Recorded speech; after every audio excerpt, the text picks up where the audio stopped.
రోహన్ ఒక ప్రతిష్టాత్మక పాఠశాలలో తెలివైన విద్యార్థి, కానీ అతి ఆత్మవిశ్వాసం కలిగినవాడు. అతడు కష్టపడి పనిచేయడం కంటే తన పదునైన జ్ఞాపక శక్తిని, త్వరగా ఆలోచించే సామర్థ్యాన్ని ఎక్కువగా నమ్మేవాడు.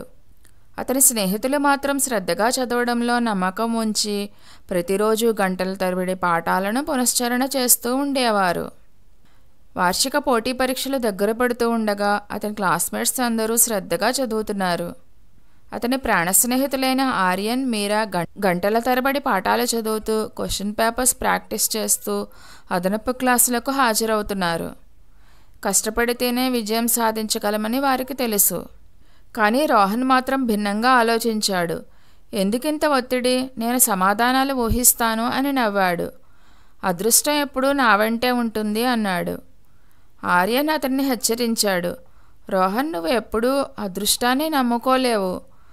పరీక్ష నువ్వు అనుకున్న దానికంటే కష్టంగా ఉంటే ఏమి చేస్తావు? మీరా కూడా చెప్పింది. నువ్వు పరీక్షలో ఉత్తీర్ణత సాధించినప్పటికీ అసలు నీ ఏమైనా నేర్చుకుంటావా అంది.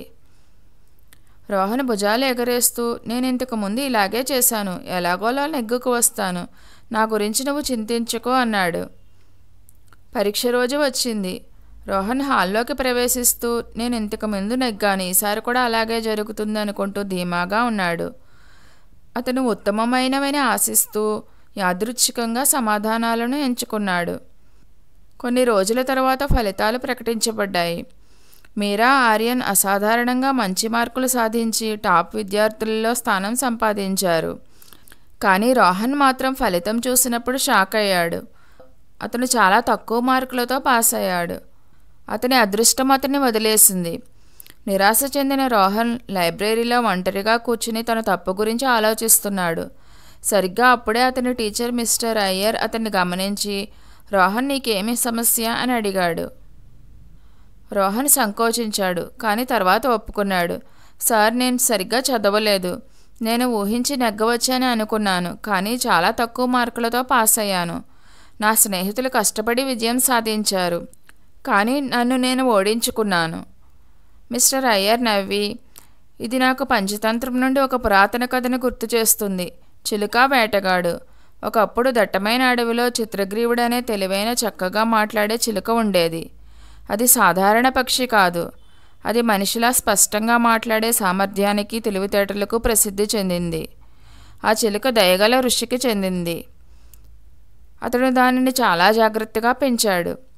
ఋషి తరచుగా జీవితంలో జ్ఞానం, అవగాహన, అప్రమత్తత యొక్క ప్రాముఖ్యత గురించి దానికి బోధించేవాడు. ఒకరోజు చిత్రగ్రీవుడు అడవిలో ఎగురుతూ ఉండగా కొన్ని చిలుకలు ధాన్యపు పొలంలో విందు చేసుకుంటున్నట్లు గమనించాడు. ఆ చిలుకలు నిర్లక్ష్యంగా ఉన్నాయి. తమ పరిసరాలపై పెద్దగా శ్రద్ధ చూపలేదు. చిత్రగ్రీవుడు వాటిని హెచ్చరించాడు. నా ప్రియమైన స్నేహితులారా, ధాన్యం తింటున్నప్పుడు నిర్లక్ష్యంగా ఉండకండి. వేటగాళ్లు తరచుగా ఇలాంటి ప్రదేశాలలో ఉచ్చులను వేస్తారు. మీరు జాగ్రత్తగా లేకపోతే చిక్కుకుపోతారు.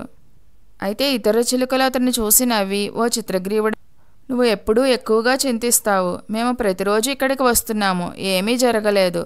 భయపడటం మానివేసి మాతో కలిసి ఆహారాన్ని ఆస్వాదించు అన్నాయి. చిత్రగ్రీవుడు నిట్టూర్చాడు. అతి ఆత్మవిశ్వాసం ప్రమాదాన్ని విస్మరించడం విపత్తుకు దారితీస్తుందని అతనికి తెలుసు. అతను మరింత వాదించకూడదని నిర్ణయించుకుని చిలుకలను వదిలి ఎగిరిపోయాడు. విధివశాత్తు మరుసటి రోజు ఒక వేటగాడు అదే పొలానికి వచ్చి పక్షులను పట్టుకోవడానికి ఒక పెద్ద వల ఉచ్చుని ఏర్పాటు చేశాడు. అతను చిలుకలను ఆకర్షించడానికి చుట్టూ ధాన్యాలు చల్లాడు. చిలుకల గుంపు తిరిగి వచ్చినప్పుడు అవి ధాన్యాలు చూసి ఉత్సాహంగా తినడం ప్రారంభించాయి. వాటి కింద ఉన్న ఉచ్చు గురించి తెలియకుండా ఉన్నాయి. కొన్ని క్షణాల్లో వల మూసుకుంది. చిలుకలన్నీ చిక్కుకున్నాయి. అవి భయాందోళనతో తమ రెక్కలు కొట్టుకున్నాయి. కలకలం విన్న వేటగాడు వాటిని తీసుకువెళ్ళడానికి ఒక సంచితో వాటి వైపు పరిగెత్తాడు. చిలుకలు తమ తప్పును గ్రహించి భయంతో ఈ విధంగా అనుకున్నాయి, అయ్యో, మనం చిత్రగ్రీవుడి మాట వినాల్సింది. అతడు ఈ ప్రమాదం గురించి మనల్ని హెచ్చరించాడు, కానీ మనం చాలా నిర్లక్ష్యంగా ఉన్నాము. వేటగాడు దగ్గర పడుతూ ఉండగా ఒక చిలుక చిత్రగ్రీవుడు ఒకసారి చెప్పినది గుర్తు చేసుకుంది. సంక్షోభ సమయంలో మిమ్మల్ని రక్షించగల ఏకైక విషయం జ్ఞానం. చిలుకలు త్వరగా ఒక ప్రణాళికను రూపొందించాయి. అవి చనిపోయినట్లు నటించాలని నిర్ణయించుకున్నాయి.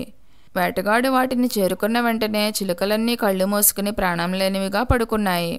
ఈ మూర్ఖపు పక్షులన్నీ భయంతో చనిపోయాయి. ఇది నా పనిని సులభతరం చేస్తుంది.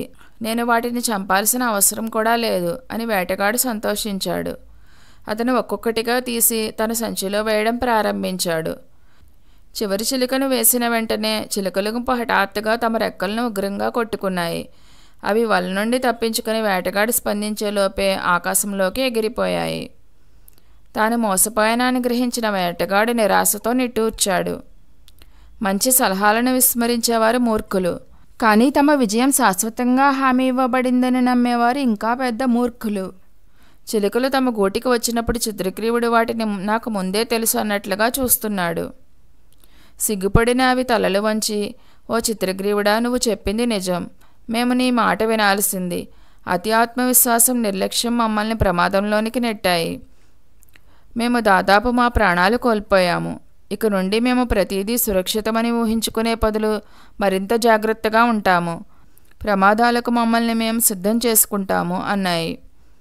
చిత్రగ్రీవుడు నవ్వి, తప్పులు చేయనివాడు నిజమైన అభ్యాసకుడు కాదు, కానీ వాటి నుండి పాఠం నేర్చుకునేవాడు గొప్పవాడు.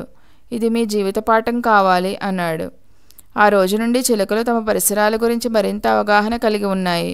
నిర్ణయాలు తీసుకునే ముందు ఎప్పుడూ జాగ్రత్తలు తీసుకుంటున్నాయి. కథ విన్న తర్వాత రోహన్ అర్థం చేసుకున్నాడు.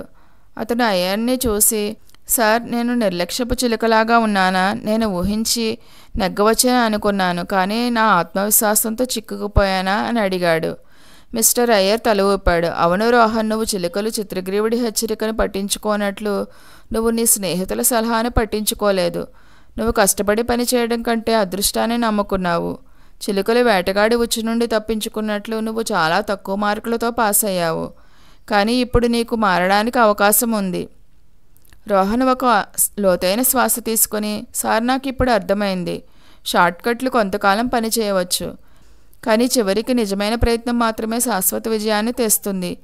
నేను ఇక నుండి సరిగ్గా చదువుతానని వాగ్దానం చేస్తున్నాను అన్నాడు. ఆ రోజు నుండి రోహన్ తన పద్ధతులను మార్చుకున్నాడు. అతను ఆర్యన్ మీరాల వలె పూర్తి అంకిత భావంతో తన చదువులకు సిద్ధం కావడం ప్రారంభించాడు. తదుపరి పరీక్షలకు సిద్ధంగా ఉన్నాడు. ఫలితాలు వచ్చినప్పుడు రోహన్ టాప్ విద్యార్థుల్లో స్థానం సంపాదించాడు. అతని స్నేహితులు కేరింతలు కొట్టారు. మిస్టర్ అయ్యర్ గర్వంగా నవ్వారు. రోహన్ చివరకు అత్యంత ముఖ్యమైన పాఠాన్ని నేర్చుకున్నాడు.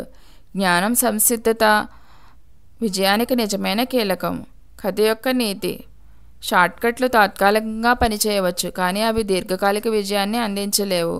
సంసిద్ధత, కష్టపడి పనిచేయడం ఎల్లప్పుడూ ఉత్తమ ఫలితాలకు దారితీస్తాయి. సవాళ్లను అధిగమించడంలో జ్ఞానం గొప్ప సాధనం.